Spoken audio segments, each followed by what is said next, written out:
मोदी जी नमस्कार। मैंने सुना है कि आज आज़ादी का अमृत उत्सव मनाने के लिए आप लखनऊ आ रहे हैं। मैं आपसे पूछना चाहती हूँ कि आपने ये अस्सलाम वालेकुम सामीन। 27 सफुल मुज़फ़्फ़र है, 5 अक्टूबर है। ख़बर का उन्वान है लखीमपुर खेरी की मुकम्मल रिपोर्ट। वहाँ क्या हुआ है, अब तक क्या हुआ है।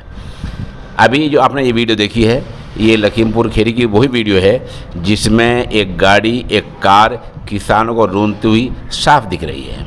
आपको पता ही है कि बीजेपी लीडर और मरकज़ी वज़ीर ममलकत बराए दाखिला अजय मिश्रा टैनी के बेटे आशीष पर ये इल्ज़ाम लगाया कि उन्होंने ही उन्हीं की गाड़ी से ये किसान मरे हैं। इस दौरान ये वीडियो तेज़ी से वायरल हो रही है जिसमें एसयूवी कार एहतजाज कर रहे किसानों को रूंधती नजर आ रही है। कांग्रेस की जनरल सेक्रेटरी मोहतरमा प्रियंका गांधी और आप पार्टी के एमपी संजय सिंह ने इस वीडियो को शेयर किया है।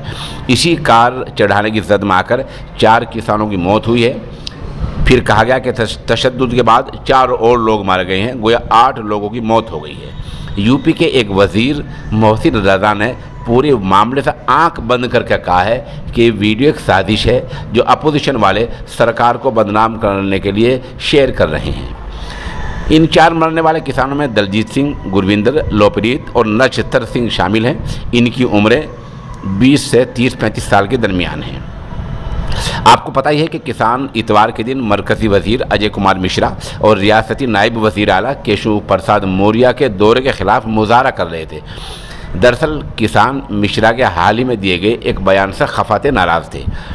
सरकार ने अभी तक क्या किया है? सरकार ने 2 काम किए हैं। पहला काम, सरकार ने मरने वाले 4 किसानों के वारिसों के लिए 45 लाख रुपए, घर के एक आदमी को नौकरी और मामले की हाई कोर्ट के रिटायर्ड जज से जांच कराने का ऐलान किया है। दूसरा काम सरकार ने क्या किया है? दूसरा काम सरकार ने किया है कि इस दौरान यूपी पुलिस ने शायर मुनव्वर राना की बेटी सुमैया राना को हाउस अरेस्ट कर दिया है। वो घर से बाहर नहीं निकल सकती हैं क्योंकि वो लखीमपुर खेरी गई थी और मुतासिरीन से मुलाकात करके आई थी। इस बीच तकरीबन 30 घंटे तक कांग्रेस लीडर मोहतरमा प्रियंका गांधी को हिरासत में रखा गया है। उधर समाजवादी लीडर अखिलेश सिंह यादव के घर के बाहर भी पुलिस फोर्स तैनात की गई है ताकि वो बाहर ना निकल सके।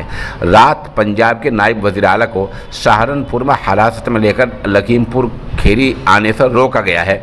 ये 2 काम सरकार ने किए हैं। इस बीच एक काम दिल्ली पुलिस ने भी किया है और ये काम भी दिल्ली पुलिस का काबिल तारीफ़ है।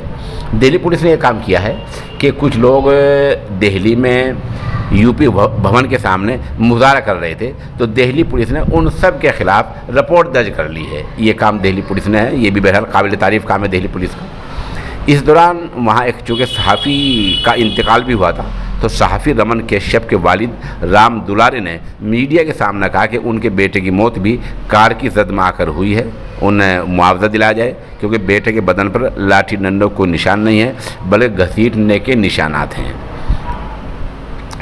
उधर बीजेपी के मेंबर पार्लियामेंट वरुण गांधी ने कुचलने वाली वीडियो को देखकर कसूरवारों की गिरफ्तारी की मांग की है और कहा कि इससे सबकी आत्माएं दहल गई हैं, दिल दुख गया है, इसलिए कसूरवारों को गिरफ्तार किया जाए। लेकिन यूपी पुलिस पर, यूपी सरकार पर अभी तक किसी की बात का असर होता दिखाई नहीं दिख रहा है। ये कुल मिलाकर अभी तक लखीमपुर खेरी में हुआ है। अभी कुछ दिन में कोई अपडेट होता है शाम तक तो हम उसको बताएंगे। आप हमारे साथ जुड़े रहें।